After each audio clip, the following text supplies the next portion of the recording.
ഈ വർഷം കൊട്ടിയൂർ പോകാൻ പറ്റുമെന്ന് വിചാരിച്ചിട്ടേ ഉണ്ടായിരുന്നില്ല കേട്ടോ. പെട്ടെന്നാണ് തീരുമാനിച്ചത്. രാത്രി ഇങ്ങനെ തീരുമാനിച്ചു, രാവിലെ പോവുകയാണേ. സ്കൂട്ടറിലാണ് കേട്ടോ പോകുന്നത്. അപ്പോൾ നമ്മൾ പെട്രോളൊന്നും ഉണ്ടായിരുന്നില്ല. ഈ ഒരു 8 മണി കഴിഞ്ഞപ്പോൾ വീട്ടിൽ നിന്ന് ഇറങ്ങിയിട്ടുണ്ട്. ഇപ്പം മഴയൊന്നുമില്ല കേട്ടോ, നല്ല തെളിഞ്ഞ കാലാവസ്ഥയാണ്. കുഞ്ഞുവിനെ സ്കൂളിലേക്ക് നീതു കൊണ്ടുപോകും, വൈകുന്നേരം മാമൻ കൂട്ടും. അപ്പോഴത്തേക്ക് നമുക്ക് തിരിച്ചും വരണം. അങ്ങനെയാണ് കേട്ടോ നമ്മളുടെ പരിപാടി തീരുമാനിച്ചിരിക്കുന്നത്. അത് പെട്ടെന്നുള്ള തീരുമാനമായതുകൊണ്ട് തന്നെ പെട്രോളൊന്നും ഇല്ലായിരുന്നു. അപ്പോൾ നമ്മൾ ഫുൾ ടാങ്ക് പെട്രോളൊക്കെ അടിച്ചു. അപ്പോൾ നമ്മൾ തമ്മിലൊരു കരാറുണ്ട്. ഇവിടുന്ന് കുറ്റ്യാടി വഴിയാട്ടോ പോകുന്നത്. എന്നിട്ട് കുറ്റ്യാടി ചുരം കയറി വയനാട്ടിലെത്തി അവിടുന്ന് പാൽച്ചുരം വഴി താഴേക്ക് ഇറങ്ങിയിട്ട് അങ്ങനെ കുറ്റ്യാടി വരെ ഞാനാണേ വണ്ടി ഓടിക്കുക. അത് കഴിഞ്ഞാൽ പിന്നെ ഉള്ളത് കുറച്ച് റിസ്ക് ആയിട്ടുള്ള സ്ഥലമായതുകൊണ്ട് ഏട്ടൻ ഓടിക്കും. അങ്ങനെ 9:30 ആയപ്പോൾ നമ്മൾ ഈ ഒരു സ്ഥലത്ത് എത്തിയിട്ടുണ്ട്. അപ്പോൾ ചെറിയതായിട്ട് ചായ കുടിക്കാൻ വേണ്ടിയിട്ട് കയറിയേ. ഇനി ഇവിടുന്ന് മുതൽ ഏട്ടനാണ് കേട്ടോ ഓടിക്കുക. ഇത് കുറ്റ്യാടി കഴിഞ്ഞിട്ടുണ്ടേ. ഇനി അങ്ങോട്ട് കുറ്റ്യാടി ചുരമാണ്. അതിങ്ങനെ റേസ് ചെയ്ത് പിടിക്കേണ്ടത് കൊണ്ടാണ് കേട്ടോ ഞാൻ ഒഴിവാക്കിയത്. ഇപ്പോഴും മഴക്കാറില്ല, വെയിലും ഇല്ല, അങ്ങനത്തെ ഒരു കാലാവസ്ഥയാണ്. എനിക്കിങ്ങനെ കൈക്കൊരു പ്രശ്നമുണ്ട് കേട്ടോ. റിസ്റ്റ് ടൈറ്റായിട്ട് ഒരു കംപ്ലൈൻ്റ് ഉണ്ട്. നമുക്ക് മുകളിലേക്കും ആരുമില്ല, താഴേക്കും ആരുമില്ല കേട്ടോ. അധികം വാഹനങ്ങളൊന്നുമില്ല ഈ വഴിക്ക്. സാധാരണ കൊട്ടിയൂരേക്ക് ഭയങ്കര തിരക്കായിരിക്കും. കൈയൊക്കെ എന്തോ പോലെയായിട്ടോ. എനിക്കിത് ഈ റിസ്റ്റിൻ്റെ അവിടെ ചെറിയൊരു പ്രശ്നമുണ്ട്. കുറേ വണ്ടി ഓടിച്ചിട്ടുണ്ടെങ്കിൽ ആദ്യം കുറേ വണ്ടി ഓടിക്കുമായിരുന്നു. നമ്മൾ കുറ്റ്യാടി ചുരം ആണ് കേട്ടോ. അത് റോഡ് പണി നടക്കുന്നുണ്ട്. അപ്പുറത്തും ഇപ്പുറത്തും ഒക്കെ റോഡ് പണിയാണ്. അങ്ങനെ നമ്മളിപ്പം ഈ പോയിക്കൊണ്ടിരിക്കുന്നത് വയനാട്ടിൽ കൂടിയാട്ടോ. അങ്ങനെ നമ്മൾ കുറച്ച് അങ്ങോട്ട് എത്തിയപ്പോൾ ഒരു സ്ഥലത്തെത്തിയപ്പോൾ ഒരു മഴ പെയ്യുമോ എന്നൊരു സംശയം തോന്നി. അങ്ങനെ ഒന്ന് നിൽക്കുകയും ചെയ്യാം, വേറെ സമയവും കളയണ്ടെന്ന് വിചാരിച്ചിട്ട് റെയിൻ കോട്ടൊക്കെ ഇട്ടിട്ടുണ്ട്. നമ്മളിപ്പോൾ പോയിക്കൊണ്ടിരിക്കുന്നത് മലയോര ഹൈവേ കൂടിയാട്ടോ. നമ്മളെ പാൽച്ചുരം ഇപ്പോൾ വരും. പാൽച്ചുരത്തു നിന്ന് എനിക്ക് വീഡിയോ എടുക്കാനേ പറ്റിയില്ല. കാരണം കുത്തനെ ചെങ്കുത്തായ ഇറക്കമാണ്. പാൽച്ചുരത്ത് കൂടി പോയവർക്കറിയാം, മോശം റോഡും വീതി കുറഞ്ഞ റോഡും കുത്തനെയുള്ള ഇറക്കവും. വളവൊക്കെ ഭയങ്കര വളവാണ്. ആകെ 5 വളവേ ഉള്ളൂ. വളവ് ഹെയർ പിൻ ബെൻഡുകൾ അത് വേഗം കഴിയും. പക്ഷേ റോഡ് മഹാമോശമാണ്. ബെൻഡുകൾ ഭയങ്കര കഠിനമായിട്ടുള്ള ബെൻഡുകളുമാണ് കേട്ടോ. നമുക്ക് പേടിയാവും, പിടിച്ചിരിക്കാൻ തന്നെ പേടിയാവേ. അപ്പോൾ തിരിച്ച് നമ്മൾ ഈ വഴി വരുന്നില്ല എന്ന് തീരുമാനിച്ചിട്ടുണ്ട് കേട്ടോ. അങ്ങനെ നമ്മൾ ചുരമൊക്കെ ഇറങ്ങിക്കഴിഞ്ഞാൽ പിന്നെ വേഗം എത്തും. 11:30 ആകുമ്പോഴത്തേക്കും നമ്മൾ കൊട്ടിയൂരിൻ്റെ അടുത്തെത്തി. അമ്പലത്തിൻ്റെ ആ പരിസര പ്രദേശത്തൊക്കെ എത്തിയിട്ടുണ്ട്. ഇവിടെ അത്ര അങ്ങോട്ട് നമ്മൾ വിചാരിച്ചത്ര തിരക്ക് കണ്ടില്ല. പിന്നെ നമ്മൾ പാർക്കിങ്ങിൻ്റെ അവിടേക്ക് എത്തിയപ്പോഴാണ് ഫുള്ള് കർണാടകേൻ്റെ വണ്ടികളാണ് കേട്ടോ. ഇപ്രാവശ്യം മൊത്തം കർണാടക ആളുകളുടെ ഭയങ്കര തള്ളിക്കയറ്റം ഉണ്ടെന്ന് കേട്ടിരുന്നു. അങ്ങനെ നോക്കുമ്പോൾ മൊത്തം കാറുകൾ മുഴുവൻ കർണാടക രജിസ്ട്രേഷനാണേ. നമുക്കൊരു സ്ഥലത്ത് പാർക്കിംഗ് കിട്ടിയിട്ടുണ്ട് ആ സ്കൂളിൻ്റെ ഉള്ളിൽ. അവിടെ വണ്ടിയൊക്കെ പാർക്ക് ചെയ്തിട്ട് നമ്മൾ അമ്പലത്തിലേക്ക് നടക്കുക കേട്ടോ. കുറച്ചേ ഉള്ളൂ, ജസ്റ്റ് ഒന്ന് ഇങ്ങോട്ട് ക്രോസ് ചെയ്താൽ നടന്നാൽ മതി കേട്ടോ. ഞാൻ കുറേ സാധനങ്ങൾ വാങ്ങാനുള്ള കണ്ടു വയ്ക്കുന്നുണ്ടേ. ഭരണിയൊക്കെ കണ്ടിട്ടുണ്ട് കേട്ടോ. ഒക്കെ എനിക്ക് തിരിച്ചു വരുമ്പോൾ വേണം വാങ്ങാൻ വേണ്ടിയിട്ട്. അപ്പോൾ നമ്മൾ പ്രതീക്ഷിച്ച അത്രയൊരു തിരക്ക് കാണുന്നില്ല. നമ്മൾ റീൽസിലൊക്കെ ഭയങ്കര തിരക്കാണ്, അങ്ങോട്ട് പോവേ വേണ്ടെന്നാണ് കാണുന്നത്. അങ്ങനെ നമ്മളിവിടെ എത്തി. ശരിക്കും ഈ ക്യൂ ഇല്ലേ, കഴിഞ്ഞ വർഷത്തെ വ്ളോഗ് ഞാൻ ചെയ്തിട്ടുണ്ടായിരുന്നു. ഈ ക്യൂ ഒക്കെ കഴിഞ്ഞ വർഷം അത്രയ്ക്ക് തിരക്കായിരുന്നു. ഇപ്പോൾ ഇവിടെ നോക്കുമ്പം നമുക്ക് ദർശനത്തിനുള്ളത് ക്യൂ ആണിത്. ഇതിലേക്ക് അധികം തിരക്കില്ല. ഈ മുന്നിൽ പോകുന്നവരൊക്കെ കർണാടക, അവരുടെ ഡ്രസ്സിങ് കണ്ടില്ലേ, അവരാണേ. ഇങ്ങോട്ടേക്ക് ഒരു കാവുണ്ട്. നമ്മളിപ്പോൾ അവിടേക്കൊന്നും പോകുന്നില്ല. ആദ്യം നമുക്ക് ദർശനം കഴിഞ്ഞിട്ട് വരാം കേട്ടോ.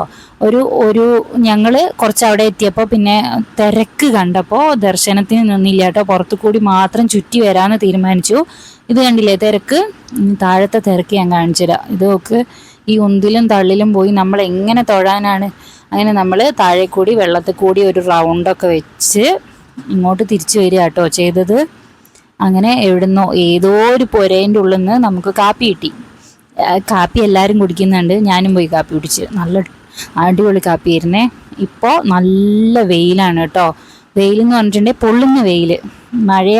മഴയേ ഇല്ല, നല്ല തെളിഞ്ഞ ആകാശമാണ്. വെയിലായിട്ട് കണ്ടില്ലേ, വെള്ളം നനയ്ക്കുന്നത് കാല് പൊള്ളാതിരിക്കാൻ വേണ്ടിയിട്ട് അത്രയ്ക്ക് ചൂടായിപ്പോയി കേട്ടോ.